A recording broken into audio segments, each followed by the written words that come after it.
Hi there, welcome back. Let's turn our attention to some of the new names we'll be seeing lighting up for the Premier League this season. Dougie and Sam are with us this morning. We've asked Dougie to pick out 6 names to look out for. First of those, Sam, Joshua Zirkzee. What can you tell us about him? What can we expect then? Well, he could be a really big player for Manchester United with Rasmus Højlund out for the next month or so with injury. But as you can see from his stats coming up, he had a very good season at Bologna last term. He scored 11 goals. It wasn't quite in the top 10 for Serie A. But if you look, he was in the top 10 at take-ons completed, so he can beat a player. Big chances created, so he can create high-quality chances. He's obviously very clinical shots on target. But this one at the bottom, possessions won in the final third. He presses. This is why Erik Ten Hag brought him in. Ten Hag likes his striker to press, and Zirkzee could be a really big player for Manchester United this season. OK, there we go. I joke calling you Dougie, but that's because you're going to help us, or me in particular, with some of the pronunciations going forward as well. We'll get to that in a bit. But first of all, you're going to help us with telling us exactly what he is going to bring to Manchester United that they might not already have. Yeah, I think first thing to point out is that he's just a body. Man United were really short of attacking players last year. Anthony Martial was only able to start 5 league games. Marcus Rashford was off it. Sancho had fallen out with Ten Hag.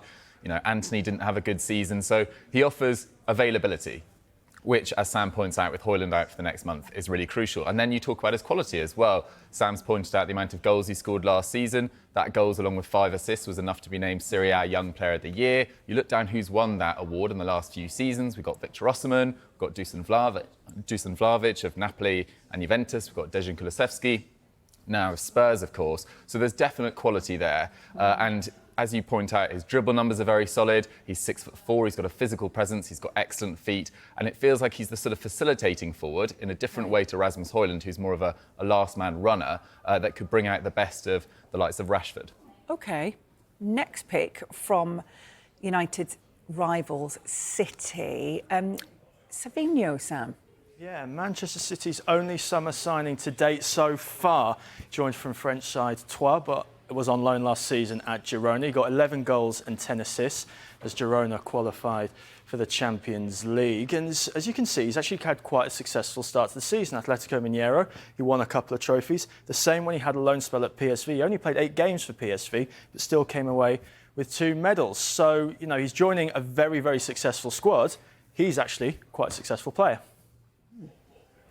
OK, but we need to know exactly how to pronounce his name. Are we calling him Savinho, Sav? Well, it turns out you can kind of do either. So Savio is his christened name, but Savinho or Inho is a suffix that you add onto the Brazilian names, or can do, which means smaller or little. So he's known as Little Savio. So you're not wrong calling him Savinho or Savio. But in terms of what he can bring, Sam is right to point out his record at Girona last season was really impressive. But there is a slight element of risk to this in that he's only had 1 season playing regularly in a top 5 league. Prior to last season, when he was at Girona, he was at PSV. He only played 97 minutes in the Eredivisie. Prior to that, he was at Atletico Mineiro, only ever made 35 appearances for the club.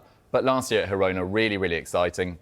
Ended up with just 1 fewer goal and assist in the league than Vinicius Junior. He contributed 3 more than Nico Williams, who's one of the stars of Euro 2024. I think it's quite an interesting signing in that Pep Guardiola has talked about his ability to play on the right-hand side this season. But at Girona last year, he was playing almost exclusively off the left, where they already have Doku, they've got Grealish, they've got Foden. So it feels like, whilst an exciting player who needs time to bed in, I'd have potentially targeted a right winger or a more natural right winger this summer, and then with the Alvarez situation, a more natural backup to Haaland. OK, that's interesting, isn't it? Right. Next name is from Brighton, Sam. Yankuba Minteh. Yeah, Yankuba Minteh. Now, Brighton fans love him already. He scored 3 goals for them in pre-season. And if that continues, we're going to see that clawed celebration a lot more often. Now, did you know that he actually played for Arne Slot's Feyenoord last season in the Eredivisie? As you can see from these stats, he did really well. Great goal record, good chance creation. He can, again, just like Joshua Zirkzee, he can take on a player and beat that man as well. And he also gets stuck in defensively. And that's a really, really key part for Brighton, who, under Fabian Hürzeler, are undergoing a new era. They are. There's been a good few names coming in, haven't there, Dougie? But yeah, why have we picked him out? Well, I think it's worth to point out their overall summer business. They have lost Pascal Gross, who I think is a huge loss, to be fair. 4 goals and 10 assists last year in the league. Only Bruno Fernandes created more chances than him in the entire division. That feels like a big, big departure. But in Mats Wife, who's also signed from Feyenoord, who was playing with Minteh last year, that's really exciting in midfield. There's big hopes around Ibrahim Osman as well, a Ghanaian winger signed from Nordjylland. But going back to Minteh, I think Newcastle fans, if they didn't have to sell him for PSR reasons, were really hoping that he'd break into their side this summer. He's never made an appearance for Newcastle. He was loaned to Feyenoord last year, but now signed for Brighton for £30 million. Look, he didn't start that well last season, 3 goals and 2 assists up until February, but finished the season on absolutely amazing form for Feyenoord, 7 goals and 4 assists in his last 12 games for them, and has carried that form into pre-season, as Sam mentions, got a goal at the weekend against Villarreal and a 4-0 win, which is making us a little bit more optimistic about Peter Hutzler and their hopes this season. Yeah, OK. We'll keep an eye on that. A lot in as well at West Ham, Sam. Who's Dougie gone for here? Yeah, West Ham have been busy, but Niclas Füllkrug looks like the marquee signing. Now, looking at his heat map here, a lot of centre forwards would have a big red zone around here in the penalty box, but Niclas Füllkrug isn't like that. He's a player who likes to work in this part of the pitch, and he likes to lay off to his teammates. He got the 4th most in the Bundesliga. He got the 6th most flick-ons. He scored 12 goals, but crucially, over 70% of his shots were first-time efforts. So he's got that instinct as a striker. I think this is a good signing. Oh, yeah. Why does he stand out for you then? Well, it's a certain amount of pressure that he arrives in, because West Ham are number 9s, as they always say. There's known as a bit of a striker curse at West Ham. You look at Scamacca, you look at Sebastian Haller, before that Chicharito, Diafra Sakho, for example. The list goes on. The only striker that's really succeeded at West Ham in recent years is Mikel Antonio, who was signed as a right-back from Nottingham Forest. So there is a certain amount of pressure on Niclas Füllkrug. It felt like the fee, £27 million, was too good for Dortmund to turn down. That's a £50 million profit on a 31-year-old who only lasted 1 year at Borussia Dortmund. But as Sam points out, don't take the fact he was sold after 1 year as an indication that this isn't a really talented player. 3 goals and 3 assists in the Champions League last year helped them to the Champions League final. He scored in the semi-final against PSG. Atletico Madrid, he also scored against Newcastle. He scored twice for Germany in the Euros as well. This is a really high-quality number 9. It's not a long-term option, given the fact he's 31, but I'm really excited to see how he does in the Premier League. Yeah, absolutely. Excited to see how Nottingham Forest are going to get on. We've got 2 more for you here. Next up, it is Nottingham Forest. Sam, hit us with it. Yeah, Dougie, you are keeping me busy. Now, you don't see this very often, that a club signs someone and then immediately changes their position. We've got Milenković coming in at Nottingham Forest, Nikola Milenković, that is. As you can see, he played a lot of his minutes last season for Fiorentina as a right-back. But from what we've seen in pre-season in Nottingham Forest, he's going to play as a centre-back. He can play right centre-back in a back 4. He can also play in a back 3 with Murillo and Willy Bolly as well. So it's an interesting move by Nottingham Forest. But again, I think it's a signing that makes sense, especially if Nuno Espirito Santo, I should say, wants to change his formation quite a lot.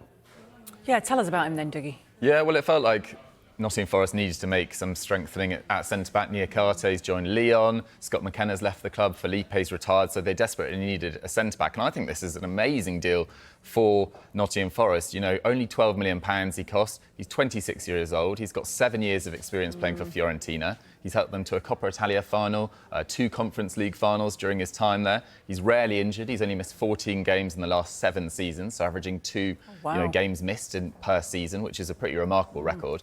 And, given the fact he's, I think, 6'5", his aerial win rate is absolutely phenomenal. I think it's close to 80%, which last season was only topped by 4 players in Europe's top 5 leagues. So whilst Murillo is an excellent ball player and can get around the park really effectively, it feels like if he plays alongside Milenković, he'll add a lot of physicality and aerial threat.